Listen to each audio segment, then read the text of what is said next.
Let us now do the next question for the same, that is for checking the correctness of formula.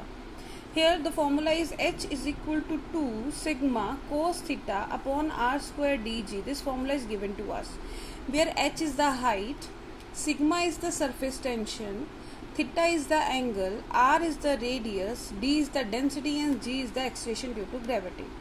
Right? In such situation, we know the value of h, height. It is measured in length, so dimension formula will be L.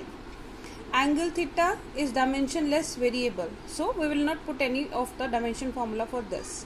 R radius measured in L, density mass per unit volume is equal to density, and G is acceleration due to gravity.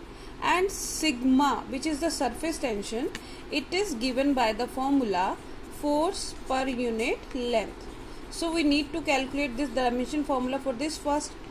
Force is mlt minus 2 and upon L to L cancel out, so we left with mt minus 2. So dimension for formula for sigma we have calculated. Now the steps are same. Firstly we will write the left hand side dimension formula, then we will find out. We will write the dimension formulas for each physical quantity on the right hand side. If both left hand side is equal to right hand side, then it is correct, otherwise it is wrong. Now let's continue. H, left hand side is h. H is height measured in length. So it means that if right hand side also comes out to be length L, then it is correct, otherwise it is wrong. Now let us calculate the formula for right hand side. 2 dimensionless constant, so we will skip it.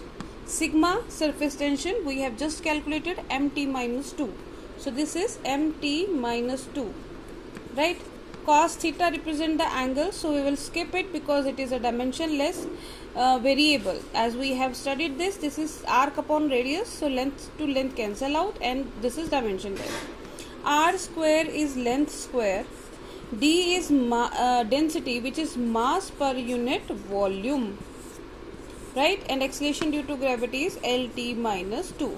So what we have done, we have put all the dimension formulas for all relatable physical quantities.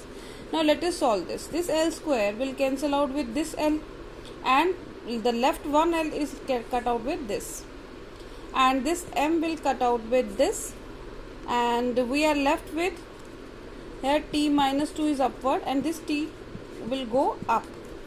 So this will become t raised to power 0, which is dimensionless 1.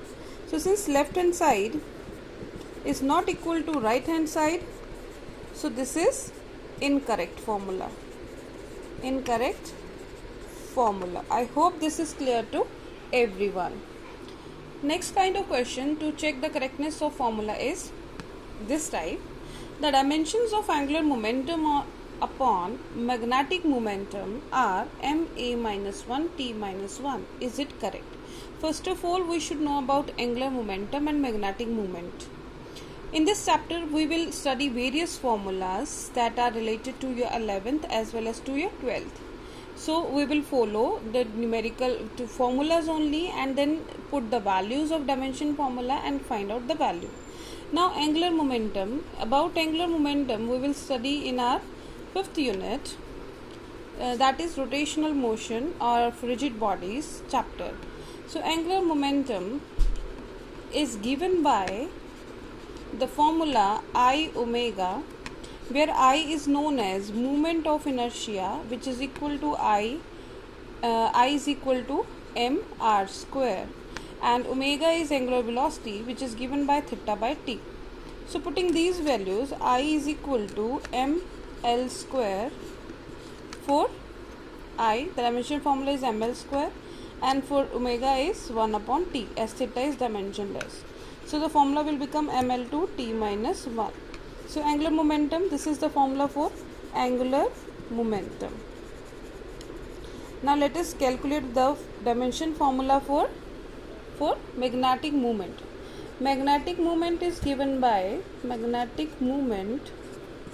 The formula for magnetic moment is current into area. Current is measured in ampere, area is measured in L square. So current into area is this. Now finding out its ratio. Angular momentum upon magnetic moment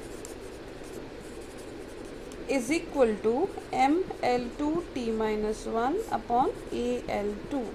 So L12 cancels, so we are left with m a minus 1 t minus 1. Hence proved. What we have to find out? Hence this formula is correct.